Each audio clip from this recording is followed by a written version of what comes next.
Welcome to the Kevin Dunn Show. It's Iron Bowl week, Auburn versus Alabama. We have a two-part interview today. Kirby Smart from the University of Alabama and Jay Jacobs, the athletic director at Auburn University. Going to take a quick commercial break. We'll be right back with Kirby Smart. The Kevin Dunn Show, and as promised, we have that interview with Kirby Smart from the University of Alabama. Hello, everyone, and welcome to another segment of the Kevin R. Dunn Show. We're glad that you've joined us today, and we have a very, very special guest. None other than the defensive coordinator from the Alabama Crimson Tide, Mr. Kirby Smart.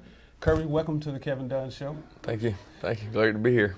We are delighted that you're taking time out of your busy schedule. I know you are a very busy man, and we just thank you so much for taking the time out to share with us on our station here. Appreciate it. We're going to get right into the thick of things here. Who is Kirby Smart, and what has catapulted you into the area of success that you're currently experiencing as a defensive coordinator?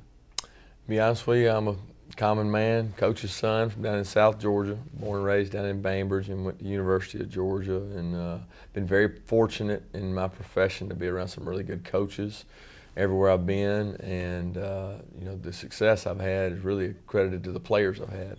I don't think you can be a great coach without great players, and I've been very fortunate at Alabama, even when I coached at Georgia, and at FSU and LSU, had really good players.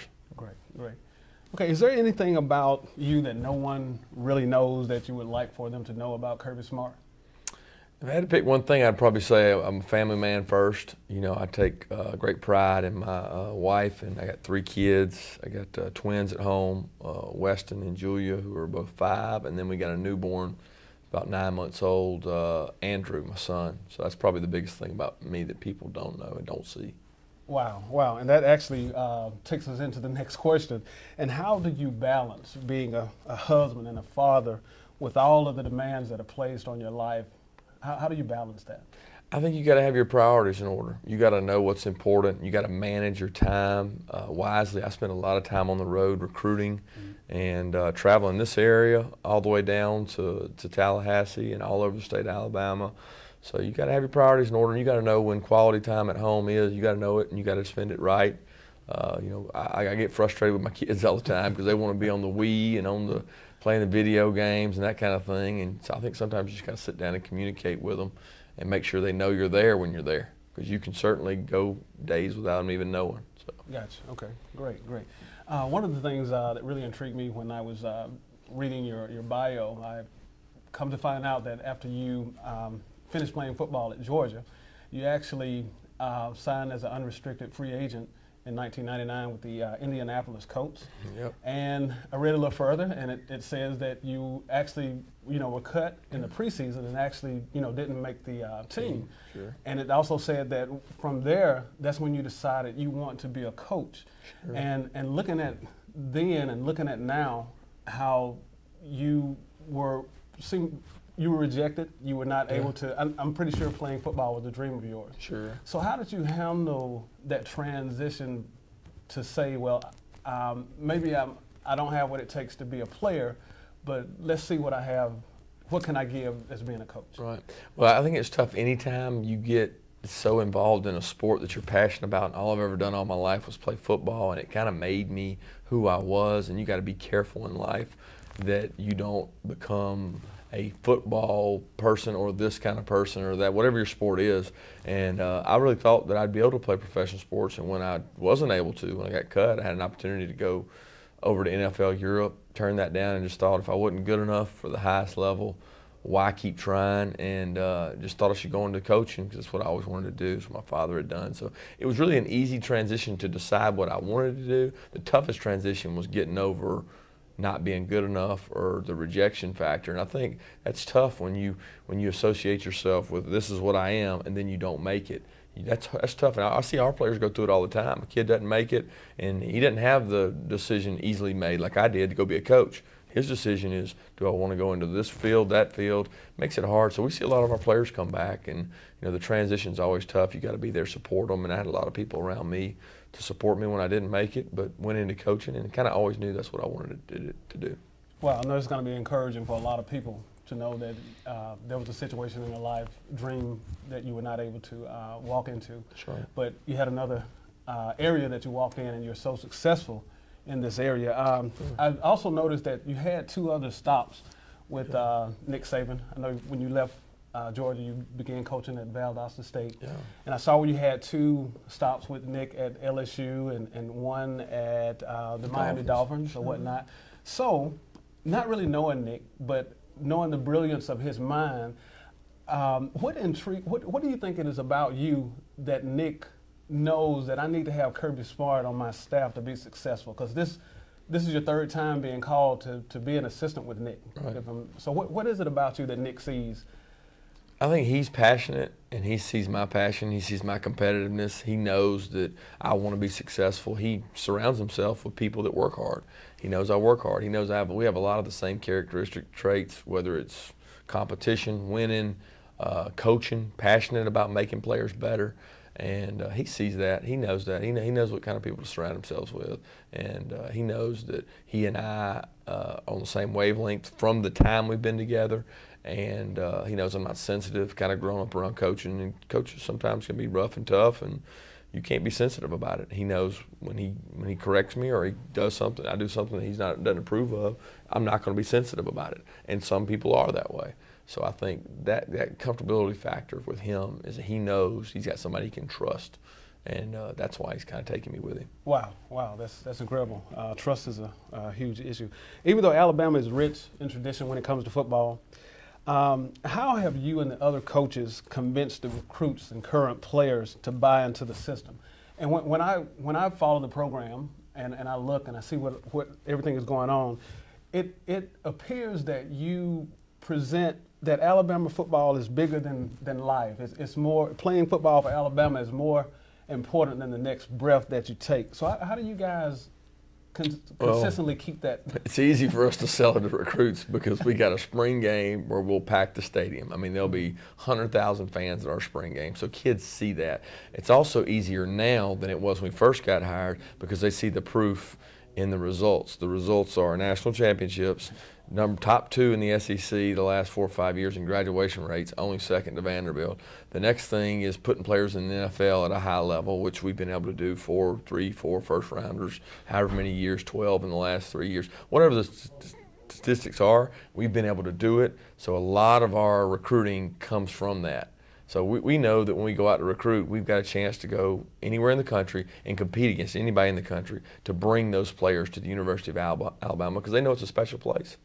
And I know you guys hadn't had any off-the-field issues just recently here, and that's the question. You guys just, it's kind of like, well, if you don't do what you need to do here, you're not going to play football for us. Right. And so, is there anything else that you are passionate about outside of football? I know you talk about your family, your wife, and your kids, but outside of your family, is there anything else that Kirby Smart is passionate about? Well, a couple things. I'm passionate about our noontime basketball association we have, where we play pick up basketball at lunch every day, and it's we get after it pretty hard out there. So that gets real competitive, and I get real sore. But outside of work, I would say golf would be the next thing. And my father and I play a lot of golf. My friends I went to school with, we play a lot of golf, and I enjoy playing golf, even with the people that I do work with. So that's probably my next biggest enjoyment is just playing golf. Okay. All right, just 2 more questions here, and I'm going to throw this one in because looking at LSU last year in the championship game, looking at Notre Dame this year in the championship game, I mean, this defense, nobody is scoring on this defense. What do you contribute? I mean, good players. If I was not watching it on TV, I wouldn't believe it. Right. You know, so what contributes to you having a defense? And I know you have good players, but what do you do? I think we spend a lot of time trying to figure out what the other team does. We do a lot of things defensively that people aren't willing to do. They don't want to do. They think it's too difficult. Kids can't learn it. The kids won't get that. We'll mess it up. We kind of err on the side of throw more at them, get them to do more, make it more complex. But complex can be better if they understand it. Complex can be worse if they screw it up. Well, we err on the side of being a little more complex and giving offenses more problems, which in today's day and age, you got to be able to do. Otherwise, they get the best of you. It's an offensive world out there. Points scored per game have gone up. Right. Yet we're maintaining a 10, 12-point limit points. And we think the reason is we do a little more than everybody else defensively. Great. Last question. Even though you've accomplished being one of the greatest defensive coordinators in the country, what are still some of your aspirations? What are some of your goals or milestones that you would like to reach? Sure, I'd like to be a head coach. I'd like to be a successful head coach one day. I think that's the next step for me. Although right now I'm completely happy doing what I'm doing. I enjoy it. You know, I could wake up and be 55 and know that I've been defense coordinator at Alabama and won 3 national championships, and I'd be completely happy with that. I want to affect college athletes and give them an opportunity to become better people. And to me, that's the best thing I can do to give back for what all I've been given. And if that's what I can do at the level I'm at now, being a defense coordinator, I'm happy with that. If I get a chance at a great university to be a head coach, then I plan to take advantage of it. Well, great.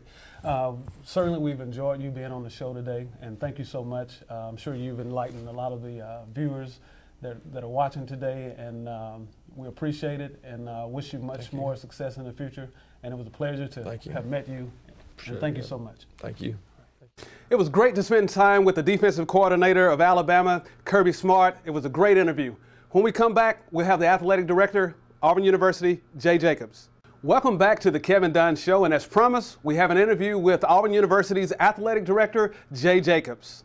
We have Jay Jacobs, the athletic director here at Auburn University, and we are in the beautiful Rain Room. How are you doing today, Jay? I'm doing great, Kevin. Thank you so much for taking time out of your busy schedule to chit-chat with us. First thing I want to ask you is, tell us a little bit about Jay Jacobs when he was in high school. West Point High. West Point High. Yeah. Now it's not even there anymore. Everybody goes to troop, don't they? Exactly. Yeah. Exactly. Small class, but everybody knew each other. It was a great experience. Growing up in West Point, and ended up moving to Jacksonville, Florida. Right. Okay. And I remember, Kevin, you know, we had small classes at West Point. Right. And I moved into a high school in Jacksonville, Florida. And the first day in, they give me a map of the school. A map of the school? A map of the school. It's got the hallways named by schools in the Southeastern Conference. And I thought, wow, how overwhelming it was. But it was a blessing to be able to go there and take on the challenges of learning new personalities and working with different people. But certainly my formative education happened in West Point. And you know, being born in Lafayette, Alabama, and then going to school in West Point, it was a lot of fun. I have some great memories. Yes. Of West Point. Great place. And it is. I have a few memories of myself. Yeah, I know you do. Just a few. Yeah. Now, when did you actually transition to Jacksonville? Was it your sophomore, junior? Sophomore year. Sophomore year. Halfway through my sophomore year. Okay. I had just turned 16, and we had Christmas, and my dad took a job in Jacksonville. Okay. And so in January of my sophomore year, we moved to Jacksonville, which was a tough time to move as a 16-year-old. But, you know, it was a blessing. Okay. I ended up being, didn't know at the time. Okay. It was challenging at the time, but it ended up being a blessing. Good deal, good deal. Now, you were born and raised in Lafayette, right? That's right. Now, is it true that your grandfather was an undertaker? That's exactly right. And is it true that you would play in and out of caskets as well? It is true. You got some good information, Kevin. Yeah, I had to do a lot of research on you. So how did you want to go into that business as a young child? Did you ever think about that? Absolutely. That's what I thought I was going to do. Okay. My maternal grandparents had Sanders Funeral Home there in Lafayette. Sanders, okay. And it started in the Valley at Johnson Brown Service, right there in the Valley. That's where my granddad worked, and he came to Lafayette in 1940 some odd, and started his funeral home there. Okay. And so growing up, I worked every summer in the funeral home. Okay. And I did. I actually, when I finished high school in Jacksonville, I went to junior college for 1 quarter, and then came back to Lafayette in January of my freshman year. Okay. And lived in the funeral home, worked in the funeral home, went to Southern Union in Wadley. Okay. And I was going to become an undertaker. Okay. I was going to, you know, that's the path I was headed down. Okay. And I went to Southern Union for a couple of quarters, then I came to Auburn. Okay. And everything changed. Okay. I joined a fraternity and ended up walking on, and here we are. What leads to my next question. So what actually brought you here to Auburn University to be a student back in the early 80s? It was you know, as I had grown up, my dad was came to Auburn. My dad was a strong Auburn fan, big time emotional Auburn fan, and so we always had that, you know, plus we're just 30 minutes down the road. Okay. Lafayette or West Point. And so I wanted to come back to Auburn, but you know, at Southern Union, I realized, you know what, I think I'll go to Auburn and get my degree. Okay. And that's what brought me here, was to finish my education and come here and then possibly go back and run the family business. Run the family business. Okay. Yeah. Okay. So that was also now your second year at Auburn. So when you first enrolled in Auburn, you had aspirations to go into the undertaking business, That's correct? Right.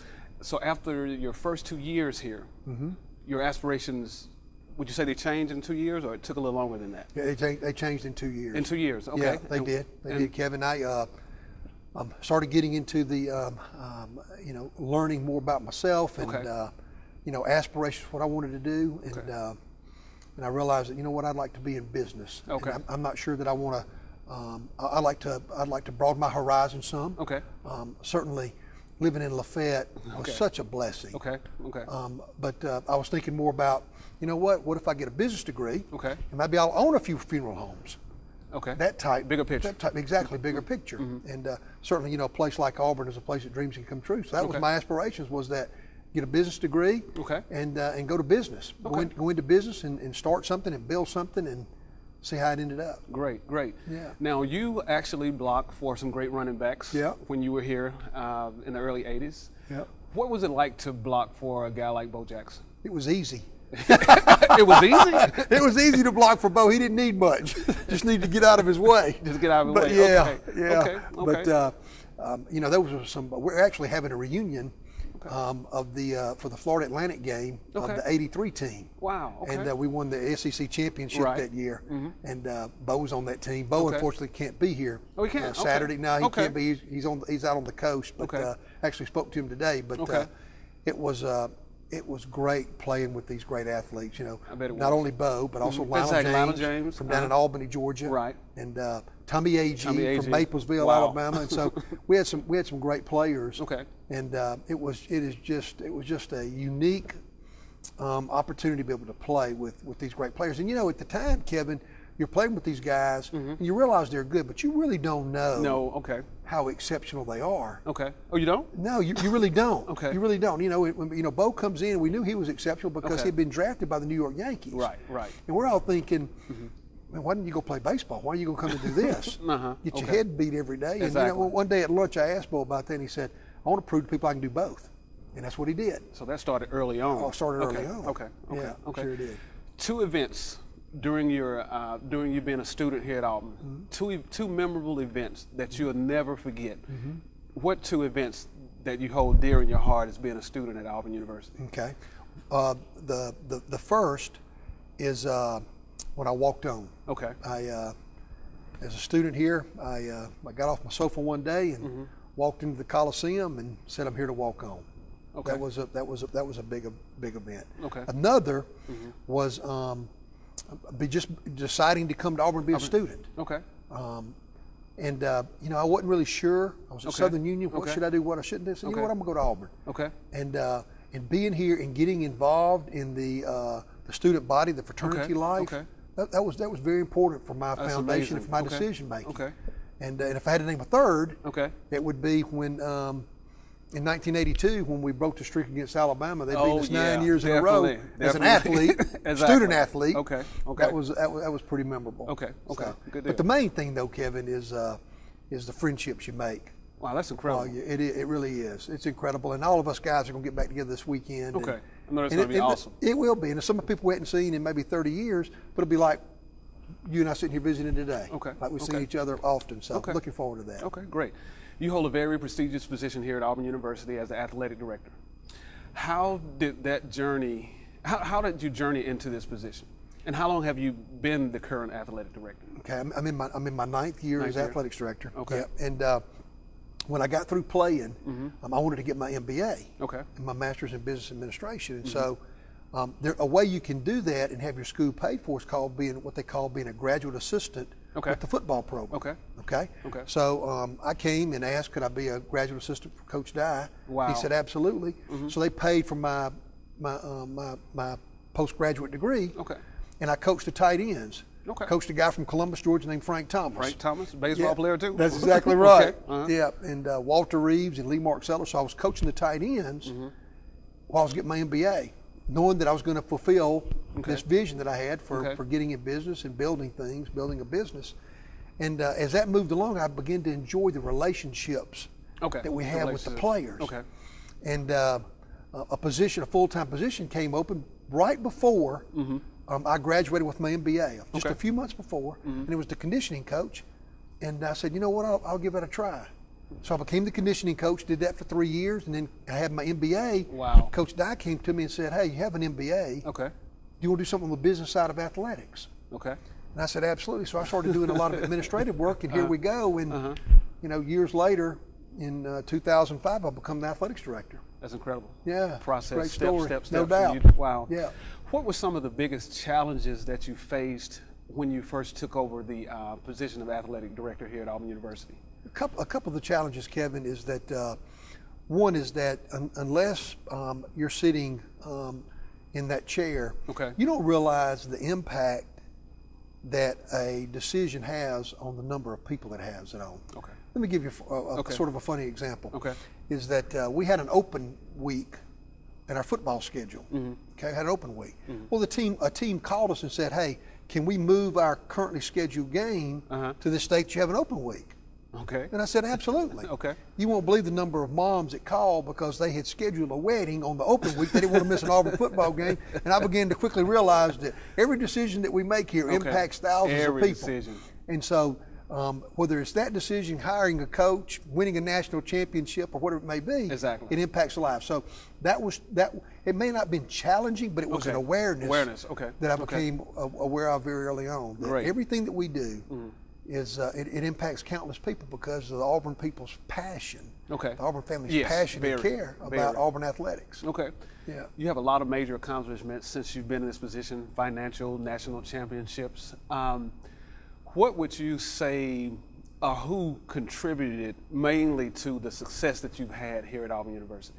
The student athletes. Student athletes. Yeah. That's the only reason we're here. Okay. They're not here for us. We're here for them. Okay. That's the only reason we're here. Okay. And their accomplishments on the field, in the court, in the pool, in the classroom. Okay. We only have those accomplishments because of their willingness to prepare and compete at the highest level. I mean, we have over 300 of our student athletes with a 3.0 or better. That's a lot of people don't know that. Okay. You know, of our 580 plus student athletes, over half have a 3.0. And so, but that's because of the commitment the student athlete has, the students have here. Okay. And then certainly, you know, we play a part in that with our academic support, and certainly the deans and professors on campus are a vital part of that, but it starts with the student athletes. Student athletes, okay. Yeah. Now, Jay, I sent you an email back in July 22nd, 2010. I was sitting at my desk at T-Mobile in customer support, and I felt God was speaking to me, and I said, Jay, you will win Auburn would win a national championship in football under your tenure. What did you think when you received that email? I said, man, I want some of what Kevin's got.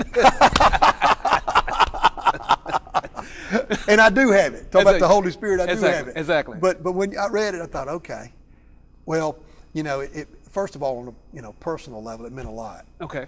Because of mine and your history. Exactly. And, it meant a lot, so I really appreciate it. Exactly. But you know, the thing that I continue to learn is that nobody's promised tomorrow. Okay. And so words of encouragement like that, we should all do more than that. We should all, you know, we should live each day like it's our last. Okay. But I think more importantly, Kevin, like you did sending me that email, we should treat people like it may be their last day. Okay, gotcha. And that word of encouragement, you know, that's with me forever. Exactly. And I appreciate that. Well, thank you. Didn't know it would happen that fast, but it happened. Jay, got one last question for you. Where would you like to see the athletics program here at Auburn University in the next 5 years? You know, academically, if we keep making the strides we have, I mean, we've had more Rhodes Scholar finalists than any other school in the SEC. Okay. And having over 300 of our student athletes with 3.0 or better, that's incredible. Okay. We want to keep growing those numbers. Okay. We want to get a perfect APR, academic performance rate, for all 21 of our teams. That's where we want to go. We want to win championships. Okay. We want to put our student athletes and our coaches in a place they can win SEC championships. We both know if you win an SEC championship, you win a national championship. Sometimes the national is easier than the SEC. So that's what we want to do. That's where we want to end up. Okay. Yeah. Well, Jay Jacobs, thank you so much for being on the Kevin Dunn Show, man. Wish you much success as the athletic director here at Auburn University. And just thank you so much, man. We've enjoyed it so much. It's my pleasure. God bless and War Eagle. War Eagle. That wraps up the Kevin Dunn Show. Once again, it's 2013 Iron Bowl, Auburn versus Alabama. We'd like to thank Kirby Smart, the University of Alabama's defensive coordinator, and Auburn University's athletic director, Jay Jacobs. It's Iron Bowl week. Get ready to watch some football.